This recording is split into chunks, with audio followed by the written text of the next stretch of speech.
तो गुण ही गुण थे, और जब बहू बनी तो कमियां ही कमियां हैं। पता है दोस्तों, ऐसा क्यों होता है?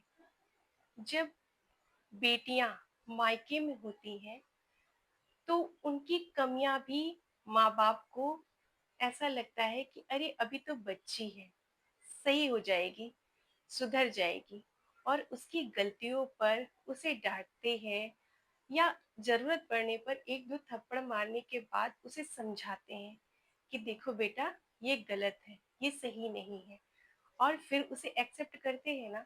फिर से वैसे ही उसे प्यार में मान सम्मान इज्जत के संग रहने को दिया जाता है ना। क्यों? क्योंकि वो बेटी होती है।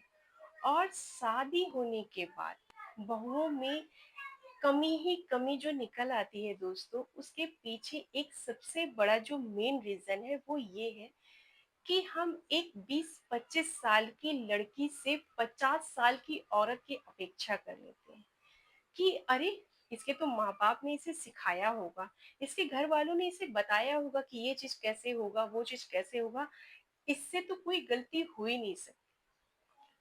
क्यों नहीं हो सकती दोस्तों? वो भी इंसान है, उससे भी गलतियां होती हैं। अगर उससे गलतियां हो रही हैं तो जैसे आप अपनी बेटी को समझाते हो, डांटते हो, फटकारते हो, वैसे ही उसे डांटो और फटकारो। एक इस तरीके से नहीं कि कोई बाहर से व्यक्ति आया है, इस तरीके से कि जैसे मेरी स्वयं की बेटी हो। एक पल में उसे डांटो, दूसरे पल में उसे बैठा कर समझाओ कि देखो बेटा, तुम्हारी ये गलती थी, और ये गलती मत किया करो, या ये गलती आइंदा आप मत करना। क्यों? क्योंकि वो भी 20-25 साल की लड़की है, नए घर से आई है, अभी थोड़ा उसको एडजस्टमेंट करने में थोड़ा तो वक्त लगेगा ना दोस्तों। तो बस यहीं पे प्रॉब्लम शुरू हो जाती है कि सास जो होती है वो कभी माँ बनना ही नहीं चाहती। वो चाहती है कि मैं सास बनूं। और जब कोई स्त्री सास बनने की ठान लेती है तो वो दिमाग में ये सोच लेती है कि जो मेरे संग हुआ है, मैं अपने बहू के संग भी वही करूंगी।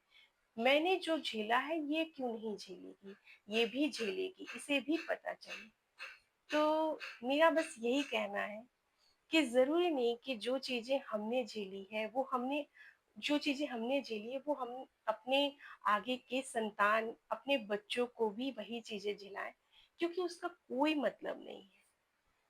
तो दोस्तों, मेरा बस इतना सा ही कहना है कि काश ऐसा होता कि सास माँ बन जाती और बहुएँ बेटी बन